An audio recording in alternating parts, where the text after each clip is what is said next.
আওয়ামী লীগ যেভাবে জামাতকে রাজাকার বলতো, এখন তো বিএনপিও তো অনেক ক্ষেত্রে বলছে যে রাজাকার। বিএনপি কি আওয়ামী লীগ হয়ে উঠতে চায়? আমরা দেখতে পাচ্ছি যে বিএনপি জিয়াউর রহমানের রাজনীতি করছে না। আমরা মনে করি যে বিএনপি সেই রাজনীতিটা বর্তমানে করতে পারছে না, কারণ আপনি দেখবেন যে বিএনপির চেয়ারপারসন বেগম খালেদা জিয়া তিনি শারীরিকভাবে তিনি আগের অবস্থায় নেই, এবং বিএনপি যিনি বর্তমানে ভারপ্রাপ্ত চেয়ারম্যানের দায়িত্বে আছেন তারেক রহমান, তিনিও দেশের বাইরে আছেন। অর্থাৎ বর্তমানে বিএনপির সেই সুযোগটা আসলে নেই যে তারা বাংলাদেশের মধ্যে একটা গুণগত পরিবর্তন নিয়ে আসবে। এই ধরনের পরিস্থিতির মধ্যে বর্তমানে বিএনপি নেই। তবে আমি মনে করি যে বিএনপির জায়গা থেকে অনেকের মধ্যেই, তাদের শীর্ষ নেতৃত্বের অনেকের মধ্যেই আসলে সেই প্রবণতার জায়গাটা নেই যে আমরা বাংলাদেশের মধ্যে একটি নতুনভাবে আমাদের রাজনীতিক যে ধারা সেটিকে আমরা বাংলাদেশের মানুষের সাথে সুসম্পর্ক গড়ে তোলার মাধ্যমে, জনতার সাথে সম্পর্ক তৈরি করার মাধ্যমে আমরা এটা প্রমাণ করব যে আমরা আসলে আওয়ামী লীগের মতো রাজনীতিটা করছি না।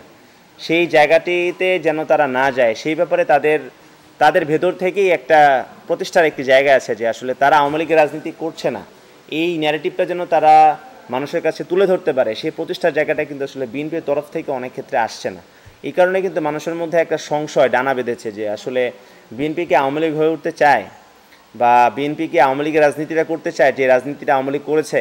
বিএনপি আওয়ামী লীগ যেভাবে জামাতকে রাজাকার বলতো, এখন তো বিএনপিও তো অনেক ক্ষেত্রে বলছে যে রাজাকার, বা আওয়ামী লীগের যে টোনটা ছিল সেই টোনটা কিন্তু অনেক ক্ষেত্রে অনেক জায়গায় দেখা যাচ্ছে। আমরা মনে করি যে এই যে আওয়ামী লীগ যে প্যাটার্নে, যে পলিসিতে রাজনীতিটা করে গেছে, যে লাইনে রাজনীতিটা করেছে, সেই লাইনটা আসলে কোনোভাবেই কারো করা উচিত নয়। যদি কেউ সেই লাইনে যদি হাঁটতে চায়, তাহলে কিন্তু আপনাদেরকে একটা আওয়ামী লীগ অবশ্যই হয়ে উঠতে হবে। আওয়ামী লীগ যে কাজগুলো করেছে, গুম করেছে, খুন করেছে, এবং জোর জবরদস্তি করে মানুষের মুখকে বন্ধ করে কিন্তু সে একটা রাজনীতি করতে চাইছে, এবং সেই রাজনীতিটা যদি বিএনপি যদি করতে চায়, আই থিঙ্ক বিএনপি সেই রাজনীতিটা করতে পারবে না, এবং সেই রাজনীতিটা করতে বিএনপি ব্যর্থ হবে। কারণ বর্তমান 5ই আগস্টের পরবর্তী যে বাংলাদেশ, এই বাংলাদেশ কিন্তু একটা ভিন্ন একটা বাংলাদেশ, এবং এই বাংলাদেশের সাথে কিন্তু 5ই আগস্টের আগে যে বাংলাদেশ, এই বাংলাদেশে কিন্তু কোনো ধরনের সামঞ্জস্যতা কিন্তু নাই। বাংলাদেশের মানুষের মনস্তত্ত্ব, তাদের চিন্তা চেতনা, সকল কিছুর মধ্যে একটা আমূল পরিবর্তন এসেছে।